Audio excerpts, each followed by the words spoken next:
আলহামদুলিল্লাহ রব্বিল আলামিন ওয়াসসালাতু ওয়াসসালামু আলা সাইয়্যিদিল আম্বিয়া ওয়াল মুরসালিন আম্মা বা'দ ফাআউযু বিল্লাহি মিনাশ শাইতানির রাজীম বিসমিল্লাহির রহমানির রহিম আসসালাতু ওয়াসসালামু আলাইকা ইয়া রাসূলুল্লাহ আসসালাতু ওয়াসসালামু আলাইকা ইয়া হাবিবাল্লাহ আসসালাতু ওয়াসসালামু আলাইকা ইয়া নবিয়াল্লাহ ওয়া আলা আলিকা ওয়া আসহাবিকা ইয়া নূরাল্লাহ।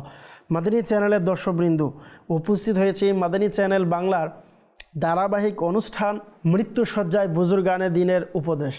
এই অনুষ্ঠানে আলহামদুলিল্লাহ আমরা গত পূর্বে উত্তম আখলাক, উত্তম চরিত্র নিয়ে আলোচনা করেছি। আজকে ইনশাআল্লাহ কারীম খুবই গুরুত্বপূর্ণ একটি বিষয় নিয়ে আমরা হাজির হয়েছি। ইনশাআল্লাহ ওই বিষয়ের উপর আমরা আল্লাহ পাক চাইতো আলোচনা শ্রবণ করব ইনশাআল্লাহ কারীম। আর ওই বিষয়ের নাম হচ্ছে উত্তম ব্যক্তি কারা। এই ব্যাপারে অসংখ্য হাদিসে মুবারকও রয়েছে।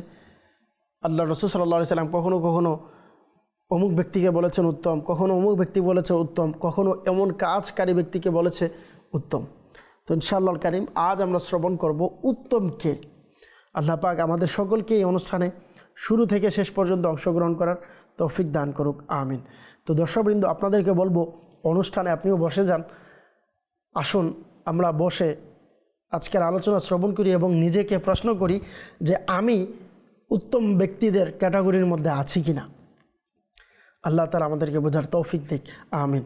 আসুন দুরূদ শরীফের ব্যাপারে একটি হাদিসে মুবারক আমরা শ্রবণ করি। হুজুরে নূর সাল্লাল্লাহু আলাইহি সাল্লাম ইরশাদ করেছেন, ইযা নাসিতুম শাইআন, যখন তোমরা কোনো কিছু ভুলে যাও, ফাসাল্লু আলাইয়া, অতঃপর আমার উপর দুরূদে পাক পাঠ করো, তুযাক্কিরুহু ইনশাআল্লাহু তাআলা, ইনশাআল্লাহ স্মরণে এসে যাবে। সুবহানাল্লাহ। আমি আপনি যদি কোনো কিছু ভুলে যাই, আমরা যেন হুজুর সাল্লাল্লাহু আলাইহি সাল্লামের উপর দুরূদে পাক পাঠ করি। এবং এর বরকত কি? হুজুর সাল্লাল্লাহু আলাইহি সাল্লাম ইরশাদ করলেন, এর বরকত হচ্ছে আমার আপনার ভুলে যাওয়া জিনিস স্মরণে এসে যাবে। সুবহানাল্লাহ। আসুন সকলে একবার মহাব্বতে দুরূদে পাক পাঠ করে নেই। সাল্লু আলাল হাবিব সাল্লাল্লাহু তাআলা আলা মুহাম্মদ সাল্লাল্লাহু তাআলা আলাইহি ওয়াসাল্লাম। দর্শকবৃন্দু, আজ আমরা কিবলা শাইখে তরিকত আমির আহলে সুন্নাত দামাত বরকাতুহুল আলিয়ার ওনার একটি চমৎকার কথার উপর আমরা আমল করব ইনশাআল্লাহ। যদিও আমাদের অনুষ্ঠান মৃত্যুসজ্জায় বুজুর্গানে দিনের উপদেশ, আলহামদুলিল্লাহ কিবলা শাইখে তরিকত আমির আহলে সুন্নাত এখনও আমাদের মাঝে রয়েছেন। এটা আমাদের জন্য অনেক বড় নিয়ামত। আর আল্লাহর কাছে দোয়া করি আল্লাহ পাক যেন আমাদের সকলকে আমির আহলে সুন্নাত দামাত বরকাতুহুল আলিয়ার মুবারক সহবত, মুবারক ফরমান, যা আমাদের উপদেশ আমাদের জন্য, এগুলোর উপর আমল করার তৌফিক দেয়। এবং পাশাপাশি দোয়া করি আল্লাহ পাক আমির আহলে সুন্নাত দামাত বরকাতুহুল আলিয়ার হায়াতকে দীর্ঘায়ু দান করুক।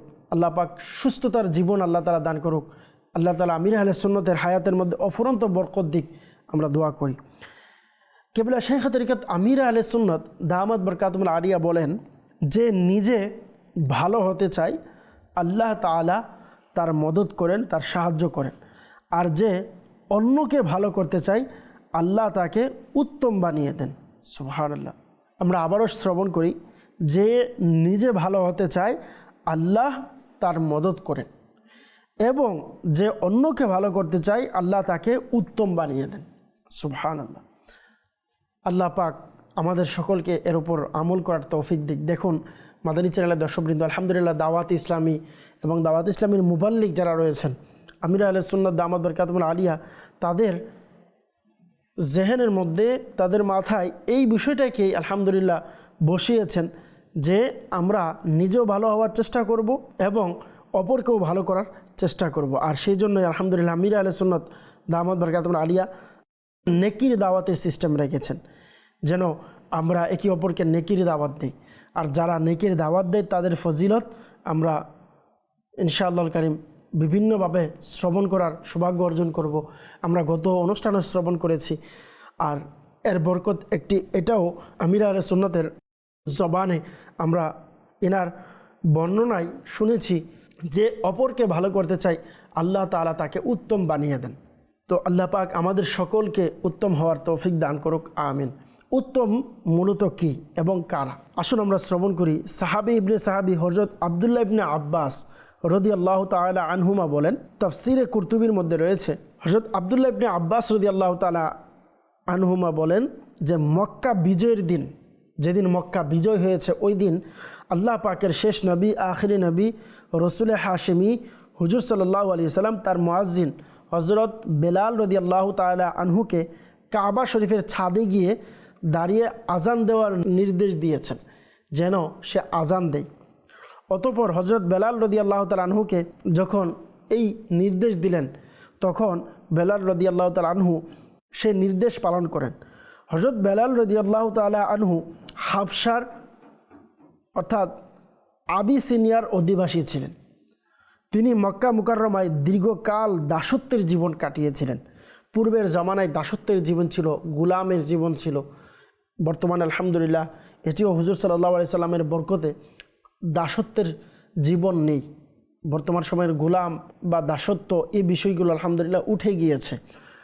তো ইসলামের প্রথম যুগে গোলাম দাসত্বের জীবন ছিল। তো হুজুর সাল্লাল্লাহু আলাইহি সাল্লাম আলহামদুলিল্লাহ বিভিন্ন ফজিলত বলে বিভিন্নভাবে সমাজ থেকে আলহামদুলিল্লাহ হুজুর সাল্লাল্লাহু আলাইহি ওয়াসাল্লামের বরকতে দুনিয়ার জমিন তাশরিফ আনার বরকতে দাসত্বের জীবন, গোলামিয়তের জীবন আলহামদুলিল্লাহ আল্লাহ পাকের দয়ায় মানুষ থেকে উঠে গিয়েছে। তো বলা হচ্ছে যে হযরত বেলাল রাদিয়াল্লাহু তাআলা আনহু তখন ইনি হাবশার অর্থাৎ আবিসিনিয়ার অধিবাসী ছিলেন। তিনি মক্কা মুকাররমায় দীর্ঘকাল দাসত্বের জীবন কাটিয়েছেন। তাই তাকে কাবা শরীফের ছাদে দাঁড়িয়ে আজান দিতে দেখে মক্কা মুকাররমার কিছু সরদার তার সম্পর্কে অত্যন্ত অবমাননাকর মন্তব্য করেন। এদিকে মক্কার কিছু সরদার এই কথা বলছিল যে তাদেরকে যখন হযরত বেলাল রাদিয়াল্লাহু তাআলা আনহু এর অসম্মান করলেন, ওই মুহূর্তে অপর দিকে হযরত জিবরাইল আমিন আলাইহিস সালাতু ওয়াস সালাম বারগাহে রিসালাতের মধ্যে হাজির হন এবং আল্লাহর শেষ নবী রসুল হাশেমি সাল্লাল্লাহু আলাইহি সাল্লামকে সংবাদ দেন, অর্থাৎ বলেন যে হুজুর সাল্লাল্লাহু আলাইহি সাল্লামকে তাদের সংবাদ দিতে বলেন যে রসুল আকরাম নূরে মুজাসসাম সাল্লাল্লাহু আলাইহি সাল্লাম তাদের সবাইকে ডেকে পাঠান এবং জিজ্ঞেস করেন তোমরা কি বেলালের ব্যাপারে এমন এমন কথা বলছো? তারা সবাই স্বীকার করেন যে হ্যাঁ, আমরা এই কথাগুলো বলেছি বেলাল রাদিয়াল্লাহু তাআলার ব্যাপারে। যখন অপমানজনক কিছু কথা বললেন, ইনি কষ্ট পাবে শুনলে, এমন কিছু কথা যখন বললেন, তো ওই অবস্থায় 26তম পারা সূরা হুজরাত এর এই আয়াতে মুবারকা অবতীর্ণ হয়, নাজিল হয়। সূরাতুল হুজরাত এর 13 নং আয়াতে মুবারকার মধ্যে রয়েছে বিসমিল্লাহির রহমানির রহিম, ইয়া আইয়ুহান নাসু ইন্না খলাকনাকুম মিন যাকারিন ওয়া উনসা, অর্থাৎ হে মানবকুল, আমি তোমাদেরকে একজন পুরুষ ও একজন নারী থেকে সৃষ্টি করেছি। ওয়া জাআলনাকুম শুউবান ওয়া ক্বাবাইলা লিতাআরাফু, এবং তোমাদেরকে শাখা প্রশাখা গোত্র গোত্র করেছি, কেন?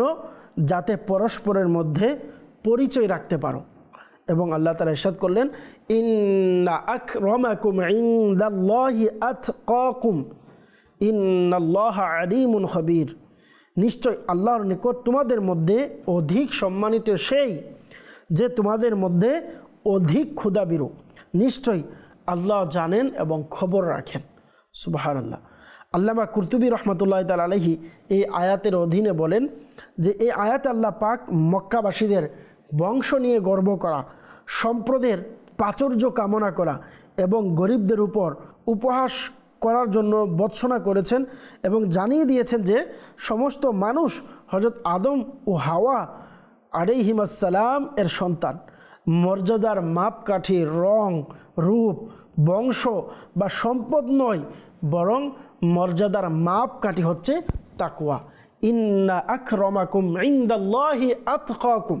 প্রিয় ইসলামী ভাইয়েরা, এই আয়াত এবং এর শানে নুজুল থেকে আমরা এটাই বুঝতে পারলাম যে ভালো মন্দ, ব্যর্থতা, উত্তম অধমের মাপকাঠি রূপ, বংশ, গোত্র বা ধন সম্পদ দিয়ে নয়, বরং এর মাপকাঠি হলো তাকওয়া। এই নীতি সর্বদা এটা আমাদেরকে মনে রাখতে হবে। ভালো মন্দর বিবেক দ্বারা নির্ধারিত হয় না, বিবেক দিয়ে ভালো মন্দ নির্ধারিত হয় না, বরং শরীয়ত দ্বারা নির্ধারিত হয়। এটা আমাদের মনে রাখতে হবে। উত্তমকে আমরা আমাদের বিবেক দিয়ে কখনো নির্ধারণ করতে পারবো না, শরীয়ত নির্ধারণ করবে যে উত্তমকে। ভালো মন্দের মাপকাঠি হলো শরীয়ত, শরীয়ত যেটাকে ভালো বলবে এটাই ভালো, শরীয়ত যেটা খারাপ বলবে এটা খারাপ, শরীয়ত যাকে উত্তম বলবে সে উত্তম, এটা আমাদের মনে রাখতে হবে। যাকে আল্লাহ পাক এবং তার প্রিয় হাবিব সাল্লাল্লাহু আলাইহি সাল্লাম ভালো বলেন সেই ভালো, যাকে আল্লাহ এবং তার রসুল মন্দ বলেন সেই নিশ্চিতভাবে মন্দ। আজকাল আমাদের সমাজে যদি দেখি ভালো মন্দের মাপকাঠি কি, ভালো মন্দের মাপকাঠি এটা বদলে গিয়েছে, এটা পরিবর্তন হয়েছে। কেন? কিভাবে ভালো মন্দের মাপকাঠি করা হয়, লোকটা কত টাকা উপার্জন করে, কি কাজ করে, তার বংশ কেমন, কতটুকু তার পড়াশোনা, কেমন ইংরেজি বলতে পারে, কেমন গাড়ি ব্যবহার করে, ইত্যাদি বিষয় দিয়ে মানুষের ভালো মন্দ এর পরিচয় করা হয়, মানুষের ভালো মন্দ যাচাই করা হয়। অথচ ভালো মন্দের মাপকাঠির বিষয় এইগুলো নয়, বরং ভালো মন্দের মাপকাঠি হলো মানুষের মূল চরিত্র। এবং আমি ভালো না মন্দ এটার ফাইসালা কে করবে, এর ফাইসালার একমাত্র হকদার হচ্ছে আল্লাহ এবং তার প্রিয় হাবিব সাল্লাল্লাহু আলাইহি সাল্লাম। আল্লাহ এবং তার প্রিয় হাবিব সাল্লাল্লাহু আলাইহি সাল্লাম ফাইসালা করবেন যে আমি ভালো নাকি মন্দ। এই জন্য আমাকে নিজেকে শরীয়তের আয়নায় নিয়ে আসতে হবে, আমাকে শরীয়তের আয়নায় দেখতে হবে, কোরআন এবং হাদিসের আলোকে নিজের চরিত্র, কথাবার্তা, কাজকর্ম, নৈতিকতার পর্যালোচনা করতে হবে। আমাদের মধ্যে কে ভালো কে উত্তম, সৃষ্টির সেরা সর্বশেষ মর্যাদার অধিকারী, সর্বাপেক্ষা উত্তম মহান অর্থাৎ আমাদের প্রিয় আকা মক্কি মাদানী মুস্তাফা সাল্লাল্লাহু আলাইহি সাল্লাম, যিনি আল্লাহরও মাহবুব, তার নবুয়তের দৃষ্টিতে কে সর্বোত্তম। আসুন এই বিষয়টি কয়েকটি হাদিস দিয়ে আমরা শ্রবণ করে নিই। নাম্বার 1, যদি আমরা দেখি সর্বোত্তম কে, এই ব্যাপারে হাদিসে পাকের মধ্যে মুসনাদে ইমাম আহমদ এর মধ্যে রয়েছে, তাজদের মদিনা হুজুরে নূর সাল্লাল্লাহু আলাইহি ওয়াসাল্লাম ইরশাদ করেছেন, খিয়ারুকুম মান আত'আমা আত-তা'আম ওয়া রাদ্দা সালাম, অর্থাৎ বললেন তোমাদের মধ্যে উত্তম সে যে খাবার খাওয়ায় এবং সালামের জবাব দেয়। সুবহানাল্লাহ। এই হাদিস থেকে জানা গেল যে মুসলমান মানুষকে খাবার খাওয়ায় এবং সালামের জবাব দেয় সেই ব্যক্তি সর্বোত্তম। এই দুইটা বিষয় আমাদের মাঝে আছে কি না এটা আমরা যদি একটু চিন্তা করে দেখি তাহলে আমরা বুঝতে পারবো। যদি আমার সুযোগ হয় এবং আমার তৌফিক থাকে তাহলে কি আমি মানুষকে খাওয়াই, আমি কি সালাম দেই মানুষকে সুযোগ হলে, না আমি শুধু সালাম নেওয়ার অপেক্ষায় থাকি? আমি কি মানুষের সালামের উত্তর দেই, নাকি কখনো কখনো মানুষ সালাম দিলে আমি এক পথে সে আরেক পথে চলে যায়? খাবার খাওয়ার জন্য আল্লাহ রাসূল সাল্লাল্লাহু আলাইহি সাল্লাম হাদিসে পাকের মধ্যে বলেছেন। তাহলে দুইটি বিষয়, একটা হচ্ছে অন্যদেরকে খাবার খাওয়ানো, দ্বিতীয় হচ্ছে সালামের জবাব দেওয়া। মনে রাখবেন খাবার খাওয়ানো এটা জান্নাতীদের আমল বলা হয়েছে। সুবহানাল্লাহ। যেমন সূরাতুদ দাহর এর 8 নম্বর আয়াতে আল্লাহ তাআলা ইরশাদ করেছেন যে এবং আহার করায় তার ভালোবাসার উপর মিসকিন ও ইয়েতিম ও বন্দিকে। এই বিষয়টা আরও সহজভাবে বোঝার জন্য সদরুল আফাজিল হজরত আল্লামা মাওলানা সৈয়দ মোহাম্মদ নাঈমউদ্দিন মুরাদাবাদী রহমতুল্লাহ তাআলা আলাইহি এই আয়াতের অধীনে লিখেন, অর্থাৎ এমন অবস্থায় যখন তাদের নিজেদেরই খাবারের প্রয়োজন ও ইচ্ছা থাকে, ভালোবাসার উপর মিসকিনদেরকে খাওয়ায়। তার মানে হচ্ছে যে যারা জান্নাতীদের গুণাবলীর মধ্যে একটি গুণাবলী হচ্ছে যে তাদের যখন নিজেদের খাবারের প্রয়োজন, তাদের যখন নিজেদের ইচ্ছা থাকে, নিজেদের খাবারের প্রয়োজন থাকে, ওই সময়ে ভালোবাসার উপর তারা মিসকিন এবং ইয়েতিম এবং বন্দীদেরকে খাওয়ায়। সুবহানাল্লাহ। তাদেরকে আহার করায়। এবং কিছু মুফাসসির যারা রয়েছে তারা এর অর্থ করেছেন যে তারা আল্লাহর ভালোবাসায় খাবার খাওয়ায়, অর্থাৎ ইয়াতিম, মিসকিন এবং বন্দীদেরকে আহার করায় আল্লাহ পাকের ভালোবাসার উপর, শুধু আল্লাহ পাককে ভালোবাসার জন্য। সুবহানাল্লাহ। আল্লাহ পাক আমাদেরকে বোঝার তৌফিক দিক। জানা গেল যে নিজের বাহবা পাওয়ার জন্য নয়, মানুষকে দেখানোর জন্য নয়, সংবাদপত্র বা পোস্টার ছবি ছাপানোর জন্য না, বা সোশ্যাল মিডিয়ায় ভাইরাল হওয়ার জন্য নয়, বরং যে ব্যক্তি শুধু আল্লাহর মহাব্বতে তার সন্তুষ্টির জন্য অন্যকে খাবার খাওয়ায় সে জান্নাতি ব্যক্তি যারা আছে তাদের গুণাবলী ধারণকারী হবে সে। আর যে জান্নাতের গুণাবলী যার মধ্যে থাকবে আল্লাহ পাক যদি দয়া করে সে জান্নাতে অবশ্যই যাবে। আপনি যদি দেখেন অপর জায়গাতে হুজুরে নূর সাল্লাল্লাহু আলাইহি সাল্লাম ইরশাদ করেন, জান্নাতে এমন একটি বালাখানা আছে, এমন একটি ঘর আছে, এমন একটি প্রাসাদ আছে যা ভিতর থেকে বাহিরে এবং বাহির থেকে ভিতরে দেখা যায়। এই বালাখানা আল্লাহ পাক তাদের জন্য তৈরি করেছেন যারা খাবার খাওয়ায়। সুবহানাল্লাহ। আরও খুবই চমৎকার একটি হাদিসে মুবারকা ইবনে মাজা শরীফের হাদিসে মুবারকার মধ্যে বর্ণিত রয়েছে। হযরত আব্দুল্লাহ ইবনে সালাম রাদিয়াল্লাহু তাআলা আনহু বলেন, আমি মদিনায় মুনাওয়ারা শেষ নবী রাসূল হাশেমি সাল্লাল্লাহু আলাইহি ওয়াসাল্লামের পবিত্র মুখ থেকে সর্বপ্রথম যে কথাটি শুনেছিলাম, আমি মদিনায় মুনাওয়ারায় শেষ নবী রাসূল হাশেমি সাল্লাল্লাহু আলাইহি ওয়াসাল্লামের পবিত্র মুখ থেকে সর্বপ্রথম যে কথাটি শুনেছিলাম, যে বাক্যটি শুনেছিলাম, যেই হাদিসে পাক শুনেছিলাম, তা ছিল ইয়া আইয়ুহান নাসু আফশুস সালাম। বললেন, হে লোক সকল, সালামের প্রসার ঘটাও। ইয়া আইয়ুহান নাসু আফশুস সালাম। এবং বললেন ওয়া আতঈমুত তাআম, এবং লোকদেরকে খাবার খাও। এরপর বললেন ওয়া সাল্লু বিল লাইলি ওয়ান নাসু নিয়ামুন, রাতে যখন মানুষ ঘুমায় ওই অবস্থায় নামাজ পড়ো। হুজুর সাল্লাল্লাহু আলাইহি সাল্লাম বললেন তাদখুলুল জান্নাতা বিসালামিন, তোমরা এই তিনটি কাজ করলে শান্তির সাথে জান্নাতে প্রবেশ করবে। সুবহানাল্লাহ। নাম্বার 1, সালামকে প্রসার করা। নাম্বার 2, লোকদেরকে আহার করানো। নাম্বার 3, রাতে যখন মানুষ ঘুমায় তখন নামাজ আদায় করা। আপনি নফল নামাজ নিতে পারেন, কিয়ামুল লাইল, তাহাজ্জুদের নামাজ। আল্লাহ তাআলা আমাদের সকলকে আমল করার তৌফিক দান করুক।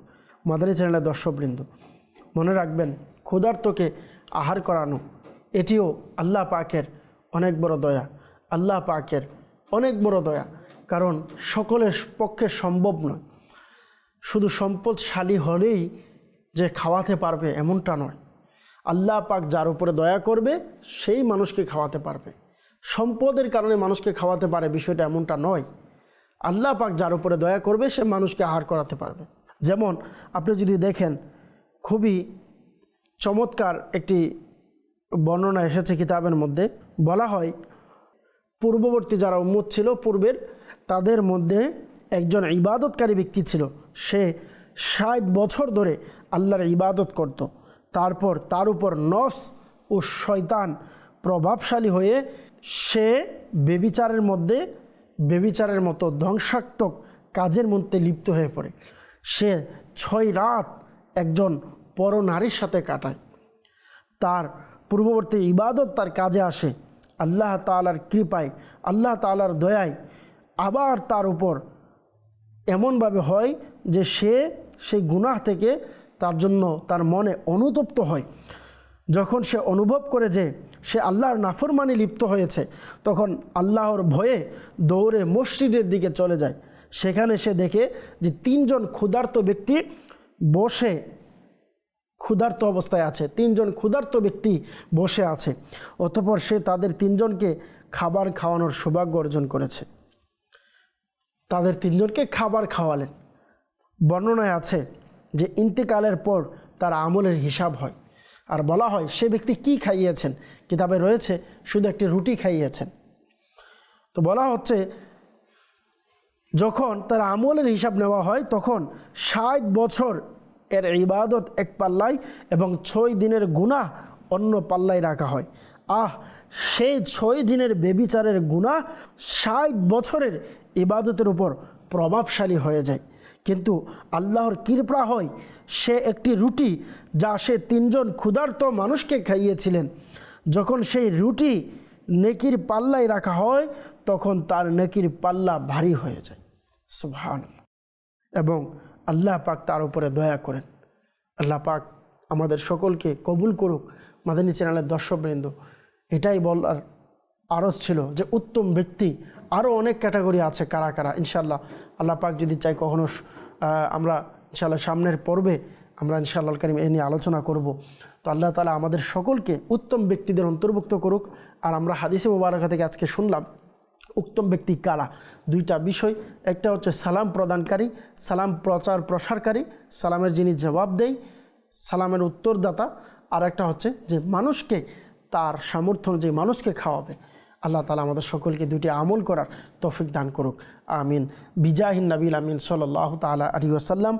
এ পর্যন্ত সকলেই ভালো থাকুন, সুস্থ থাকুন। আগামী পর্বে আবারও দেখা হবে ইনশাআল্লাহুল কারীম নতুন একটি বিষয় নিয়ে। সাল্লু আলাল হাবিব সাল্লাল্লাহু তাআলা আলা মুহাম্মদ সাল্লাল্লাহু তাআলা আলাইহি ওয়াসাল্লাম।